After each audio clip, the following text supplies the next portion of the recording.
की तारीख ऐसी आ गई है जब 720 नंबर वाला 710 नंबर वाला एक आदमी है, एक ऐसा स्टूडेंट है जो 720 नंबर पर है, 710 नंबर पर है, वो भी परेशान है। मैं ये सोचती थी कि जब रिजल्ट आएगा ना तो हम सब सेलिब्रेट करेंगे। जिन बच्चों ने मेहनत करी है उनको उनके हिसाब से उनके रैंक्स मिलेंगे, कॉलेजेस मिलेंगे, पर ये जो हुआ है ना। 2 दिन से इंटरनेट पे यही बातें चल रही है कि क्यों इतना हाई कट ऑफ है, क्यों इतना हाई कट ऑफ है, नीट में क्या हो गया है, इतना हाई कट ऑफ है। इसकी बात कर लेते हैं नीट की परीक्षा। आखिरकार धांधली के आरोप क्यों लग रहे हैं इस परीक्षा पर? स्थितियां इस तरह की क्यों है? जहां क्या हमारा एजुकेशन सिस्टम इस कदर तक बेशर्म हो चुका है कि उनको पैसों के अलावा कुछ दिख ही नहीं रहा? क्या ये कोचिंग इंस्टीट्यूट इस कदर तक गिर चुके हैं कि उनको AIR-1 के सिवाय कुछ नज़र ही नहीं आता?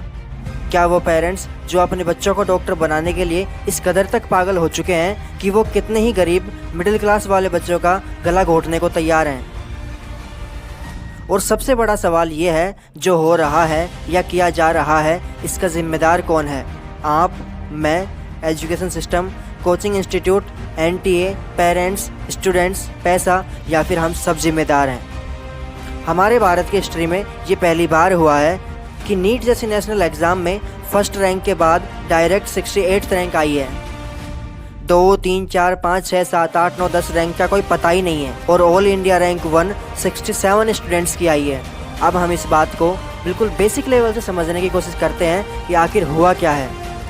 4 जून NTA ने रिजल्ट अनाउंस किया, जिसमें 67 स्टूडेंट्स की AIR रैंक 1 आई, जिन्होंने 720 में से 720 स्कोर किया। लेकिन सबसे बड़ा सवाल है, एक ही सेंटर से इतने सारे टॉपर्स का आना, AIR-1 आना, पक्का दाल में कुछ काला है या फिर पता नहीं पूरी दाल ही काली है? और दूसरा सबसे बड़ा सवाल है 718, 719 नंबर्स का आना, जो कि पॉसिबल ही नहीं है। जिनको इस बारे में कोई जानकारी नहीं है, मैं उनको बता दूं, national eligibility cum entrance test 720 marks का होता है, जिसमें 180 टोटल क्वेश्चंस होते हैं, जिसमें एक क्वेश्चन 4 नंबर का होता है। मतलब ये कि सही सवाल पर आपको 4 नंबर मिलते हैं और गलत जवाब पर -1 मिलता है। तो टेक्निकली अगर कोई स्टूडेंट 179 अटेम्प्ट करता है और उसके सभी आंसर सही होते हैं तो उसके नंबर आते हैं 716। और अगर कोई स्टूडेंट 180 आउट ऑफ 180 अटेम्प्ट करता है और उसका एक आंसर गलत हो जाता है तो उसका स्कोर होता है 715। लेकिन इस बार कई सारे स्टूडेंट्स हैं जिनके नंबर 718, 719 आए हैं, जो कि टेक्निकली पॉसिबल ही नहीं है।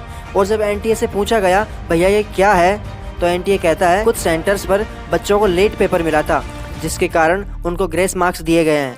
लेकिन NTA ने ये नहीं बताया किस सेंटर पर कितने स्टूडेंट को किस बेसिस पर ये ग्रेस मार्क्स दिए गए हैं। मुद्दे की बात यह है, 67 स्टूडेंट्स जिनके 720 में से 720 मार्क्स आए हैं या किसी के 719 से 718 मार्क्स आए हैं, इन सब से क्या फ़र्क पड़ने वाला है? फ़र्क इस बात से आपको या मुझे नहीं पड़ने वाला। फ़र्क पड़ेगा उन स्टूडेंट्स को जिन्होंने दिन रात मेहनत की। किसी ने अपने घर वालों से, रिश्तेदारों से लड़कर इस एग्ज़ाम की तैयारी की और एग्ज़ाम दिया, और जिनका सिलेक्शन हो सकता था उनका सिलेक्शन नहीं होगा, क्योंकि इस बार की कट ऑफ आसमान से भी ज़्यादा ऊंची गई है। 2024 में 23,33,297 स्टूडेंट्स थे जिन्होंने नीट का एग्ज़ाम दिया है। यही आंकड़ा 2023 में 20,36,316 का था। हमारे भारत में अभी 695 मेडिकल कॉलेज हैं जो 1,06,333 मेडिकल सीट्स ऑफर करती हैं, जिसमें से 55,648 गवर्नमेंट सीट्स हैं और 50,685 प्राइवेट सीट्स हैं। अब मुद्दा ये है, जहां पिछले साल 620, 630, 640 वाले स्टूडेंट्स को मेडिकल सीट्स मिल जाया करती थी, इस बार उनको कुछ हाथ नहीं लगने वाला, क्योंकि 645 मार्क्स पर 34,309 रैंक है इस बार, 670 पर 14,700 रैंक है, 656 पर 19,645 रैंक है और 685 पर 5,765 रैंक है, 700 प्लस पर 2,250 रैंक है। इस बार 720 वाले का भी एम्स में नहीं होने वाला है। मैं आपको कुछ आंकड़े दिखाता हूँ 2022 और 2023 के, जिससे आपको अंदाज़ा लग जाएगा कि इस बार कट ऑफ कितनी ज़्यादा है। इस बार NTA ने जो चुनावी रिजल्ट्स की आड़ में जितने बच्चों का भविष्य अंधकार में धकेला है, ये बिल्कुल भी सही नहीं हुआ। और सबसे शर्म की बात यह है, हमारे देश की मीडिया ने अभी तक इस बारे में कोई आवाज़ तक नहीं उठाई, और उठाएंगे भी कैसे? उनको PM कौन बनेगा, इस बात से ज़्यादा किसी मुद्दे की पड़े ही नहीं है। देश की मीडिया चुप रह सकती है, NTA चुप रह सकता है, लेकिन हम चुप नहीं रहेंगे, क्योंकि ये सवाल है उन हज़ारों लाखों स्टूडेंट्स का जिनका ड्रीम एक पल में टूटकर चकनाचूर हो गया।